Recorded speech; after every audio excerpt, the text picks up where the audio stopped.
Okay, what I did first is I removed the tank, two 10mm bolts here. I disconnected the fuel line at both of the petcocks. I just like to take a little pair of pliers, just kind of massage the line back and forth a little bit just to break it loose, and then pop them both off once it's loose enough to come off. So got that off, got the tank off. The tank was pretty much full of fuel, real close to being full of fuel, so it was pretty heavy to get off, but got it to pop off. Here's my master cylinder.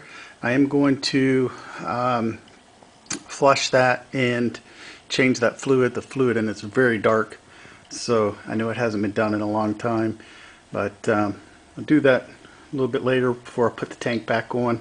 So I'm going to take that off first. I'm going to remove these carb intake hoses next, so I can get the air cleaner compartment off, and that's where we'll go next on this one. Okay, what I did here on the left hand side was I removed the boot completely, or the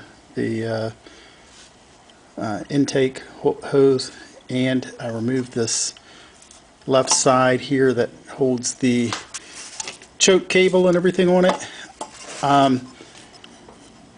To get to the air cleaner, I took the air cleaner out. This air cleaner is very dirty. I'm going to replace that. And also, one thing I was looking at here, and I noticed when I first bought this bike that the clutch cables themselves moved really hard. So I think I'm going to look into replacing these clutch cables as well. Next, I'm going to loosen this bolt here. I don't know if you can see it inside, it's kind of dark, but there's a bolt here that holds the right hand side of the air cleaner housing on. So I'm going to remove that air hose, or air cleaner assembly out, so I can get it out of the way to remove the transmission.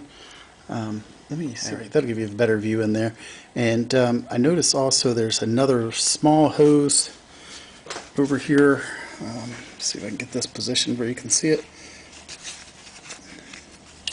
So the light doesn't want to cooperate with me. Set it right there. There's another hose that runs over here. I'm sure it's kind of a breather. I'm sure I'm going to have that removed to get the transmission, to be able to lift the transmission up and out. It's relatively clean in here. I'm surprised it's not any more dirty than it is. At least there's no varmints living in it or anything. So I'll remove this next and get this out of the way. Alright, so what I'm going to do here is I need to get this nut out of here. It's 24mm, but a normal 24mm socket won't fit in there, so you have to grind it down. So I went to Harbor Freight and bought the only 27mm socket that I could find, and I'm going to have to shave it way down to be able to fit in there. So I'm going to have to grind this down, grind the outside edges down as much as I can, and not hit inside the grooves that catch that nut, so I can take that off of there. Alright, with a whole lot of grinding, I was able to grind this socket down to fit into the frame right here, and I broke that bolt loose, or the nut loose, so now I can remove this part of the swing arm, and I got to break the bolt loose on the other side as well. What my plan is to do is I'm going to take the final drive off, the shocks off. Then what I'm thinking is breaking the 4 bolts loose on the transmission. I'll have to remove the shift mechanism, and I'm just going to try to slide the transmission back about an inch, just far enough I can see in there and check those splines out. And I think I can squeeze in there some of the Starburg's lube to re-lube the splines. I don't think I need to remove the whole transmission out of the bike. because I don't have the replacement stretch bolts for the back part of the drive shaft. So I don't want to take that apart. I'm just going to slide it back. Hopefully I can get it back far enough, lube the splines, slide it back together, and it should be good to go for quite a while. So that's my game plan. That's what I'm going to try to do. Alright, what I did to support the swing arm was I had this piece of PVC pipe. I think it's 1-inch PVC pipe. And so I just cut it to the length and just put it across the exhaust just to hold the swing arm up, so when I release the swing arm it doesn't try to fall anywhere, and you can kind of support it. So we'll see if it works. Okay, the next thing I did was I removed the 2 bolts on the far side, the left side of the transmission. The bottom one you're going to have to do with an Allen key. I used a 6mm Allen wrench and was able to get it loose enough to still fit out away from the gear shifter and get it out, get that bolt out. I took the top bolt out. Now I had these long bolts that I used on my K-bike when I did the Spline Lube on it and had to pull the transmission.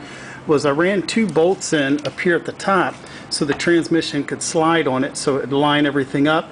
I'm trying that on this one. I know this one has a bolt here that I've loosened, and I have to take the bottom bolt out here. It has an Allen key, 6mm Allen key here, and a nut at the end. So I'm going to remove this, and I'm hoping that that bolt up there will kind of help me guide the transmission. Just kind of slide it out so it's not hanging on anything, and just slide it out on that bolt, do the spine lube hopefully, and slide it back in, and hopefully that will make things a little bit easier.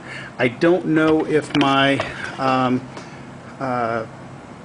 PVC back here will work because it's not giving the transmission or the swing arm very much room on this bar that runs right here. So we're going to try it like it is. I might have to remove this and find something else to prop and hold the swing arm up, and see if that will work.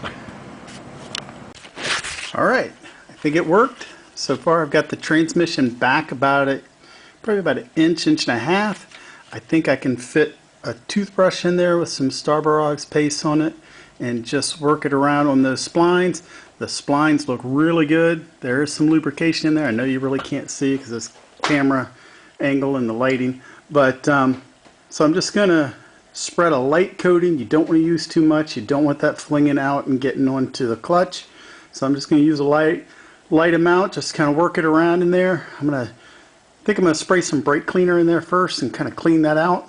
And then we'll use some Starbursts paste after that dries. I'm going to let it just dry on its own for a little bit. And then we'll put some paste on it and slide it back together. This really wasn't difficult. It took a little bit longer because first time I'm doing it. So it can be done pretty easily. And we're going to give that a shot, see if we can get everything to slide back into place here in just a minute. Okay, I don't know if you can see this camera angle, but I got the Starbursts lubed back on the splines, and what I did also is I took a toothbrush and wrapped it in a paper towel. I don't know if you can see here because I'm zoomed in, but I just went around the clutch disc and got any excess off the I guess the part of the splines there on the clutch disc, just to make sure I don't have any that sprays up anywhere.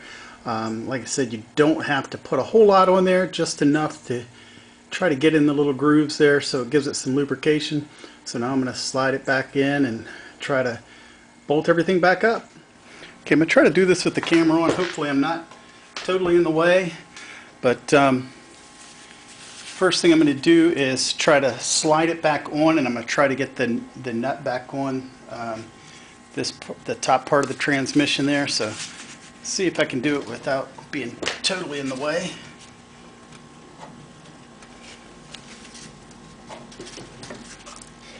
And I know I'm probably fighting against the clutch lever. Let me run on the other side, see if I can get a little better grip in here and not be in the way of the camera.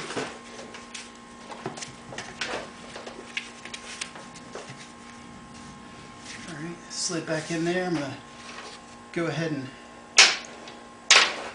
put the bolts on the other side. What I'm going to do, is I'm going to use a little copper anti-seize on these bolts. It doesn't look like anybody used anything on them last time. I just like to use a little copper anti-seize, make it a little easier to come off next time. Not that it was really that hard. Let's get this lower bolt lined up here. And just get it started. I'm not sure if this bolt I had on here, you know, the one to keep the transmission kind of sliding on at the top, really helped. I've never done this before, so I can't tell you, but I didn't have any problems with the transmission trying to fall or anything, so that was good. And let's see, get this.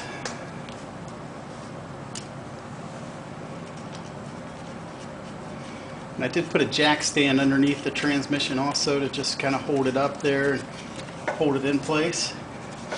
But we're, like I said, we're fighting against the clutch rod right now that's pushing on the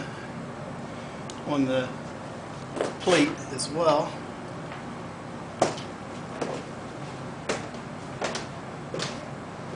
Now that I have that out, I'm going to go ahead and have those in there where it'll hold the transmission a little bit. I'm going to pull this top bolt that I put in. Now on this, I don't know if you can see in the video or not in the picture, there's a little tab on this top left transmission bolt. That tab's very important. It's to hold the air cleaner housing assembly all together, so don't lose that tab when you take this off.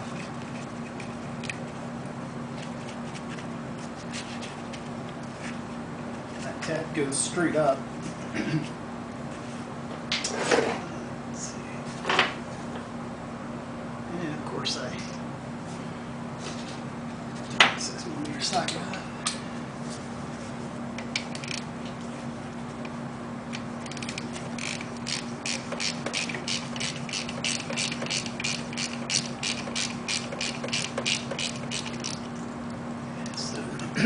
Slid right back in place. This was super easy. Glad I did it this way. I'm going to look up the torque specs. Alright, I'm going to go ahead and put this lower bolt in. The torque specs on these are 17 foot-pounds for these case bolts. If I read the book correctly. So that's not a whole lot. So I'll go around and torque everything afterwards. Just kind of cleaning this up with the oil pan gasket leaking the way it was. I guess it's been leaking for a while and it's kind of blown some gunk up on some of these bolts and stuff.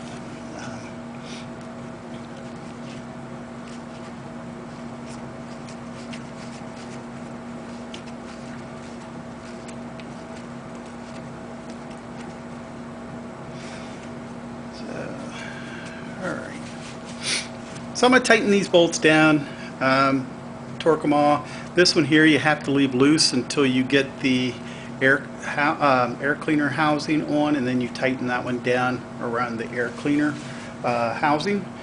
That's how that one goes on. So I'm going to tighten these bolts up here, and then we'll get ready to put the swing arm pin back in and get that ready. Okay, I'm putting these pivot pins in. I'm putting some new grease on them, cleaned them up in there a little bit. I'm putting a generous amount of grease on this.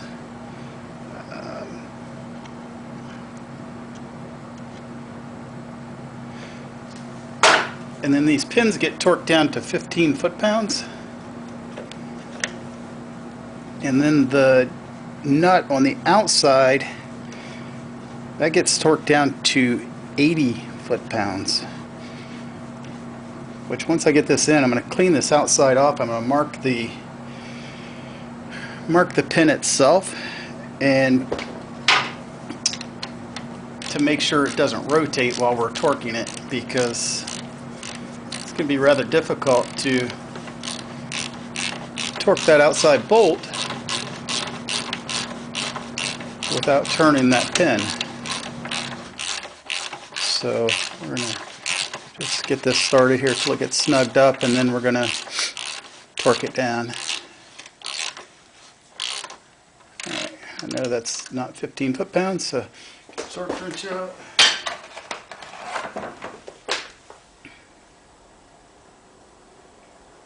I really need to buy a digital torque wrench. I really don't like these click ones.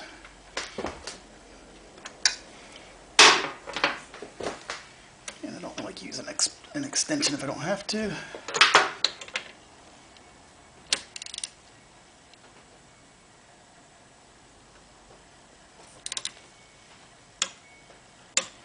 Alright, get that one to 15. Now give me my socket back.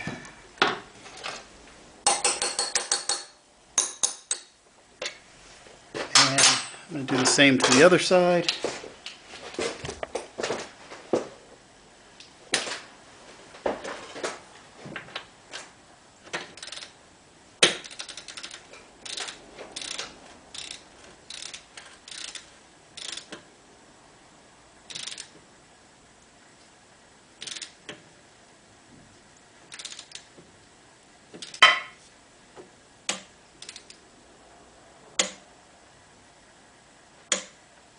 Alright, so get that one torqued to 15.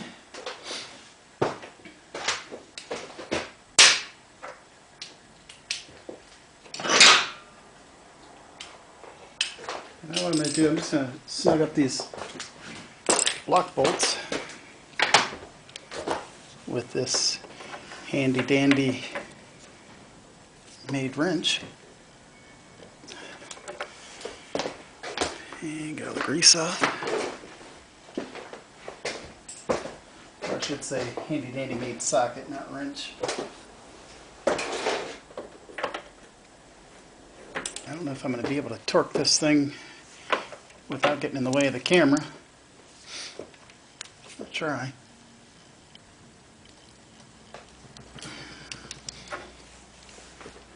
I'm going to have to move the camera, but I'm going to torque this to 80 foot-pounds. Make sure that pin doesn't move. This one, there's actually a green mark on it also, so I'm going to make sure that green mark stays down, and I'm going to get this torqued. Alright, I got the swing arm torqued. I've got put the covers back on, so now I'm going to get ready to put the rear left side shock back on, but I'm going to clean it up and stuff first. So since it's off, might as well clean it, and then I'll get that put on, and then we'll put the final drive back on. Alright, what I'm going to do now is put the final drive on. You want to be really careful doing this, that everything lines up nice and smooth. You don't want to force anything.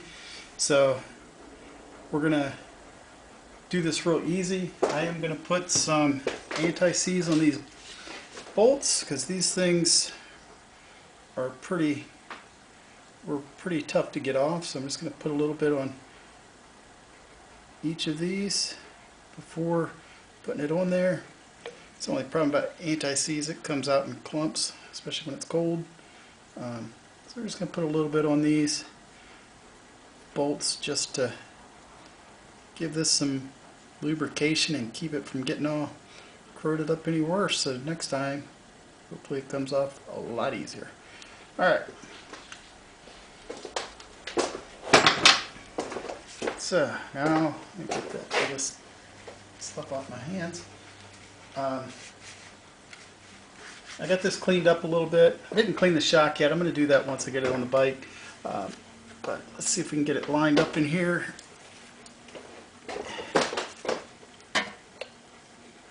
And hopefully it slides in nice and easy. There we go. Nice and easy. Alright, so I'm just going to hold this in place. Don't forget your washers. It's got those little wobble washers, I call them. Not sure what the correct name is for it, but it just kind of helps lock them in place and keep them from,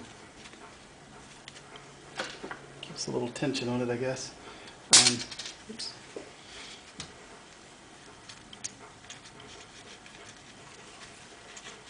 Alright, and so I'm just going to get these 4 nuts back on here, and then we'll torque it down. I'll look up the torque specs for this as well and give that to you. If I remember correctly from seeing it before, I want to say it was like 17 foot-pounds. Doesn't seem like anything really is torque tight on this bike except for the pivot pin lock bolts. Everything else seems to be about 17 to 20 foot-pounds that I've run across so far. I think one torque was like 27. So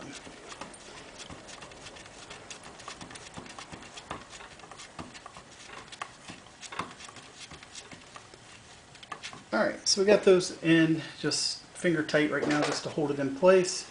Got the other shock on there, so it's not really putting stress on the swing arm, but I'm going to go ahead and put this other shock back on just to even up the pressure on that swing arm. Go ahead and get it under here. Oh, sorry, I tightened the shock up when I was cleaning that stuff. So.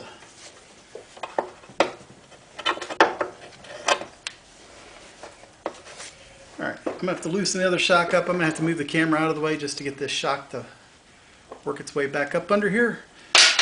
And I'll be right back. Alright, in my book it said for this model it didn't have the torque specs. It says NA. But it says for all other models 35 foot-pounds. So I'm going with 35 foot-pounds on these bolts.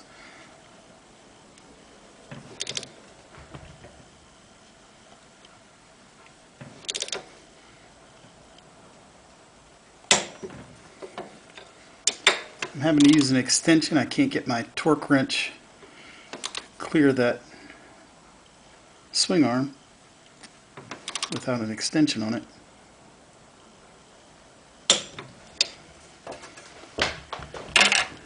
And let's see if I can clear it down here with the torque wrench.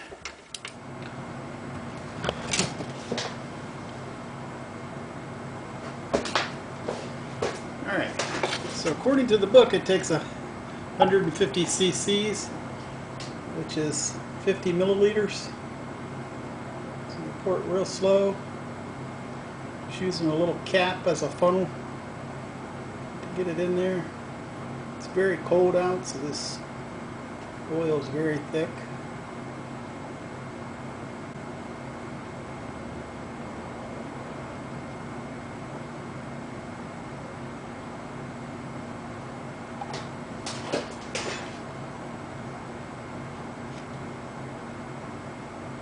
Give it a second to run in there.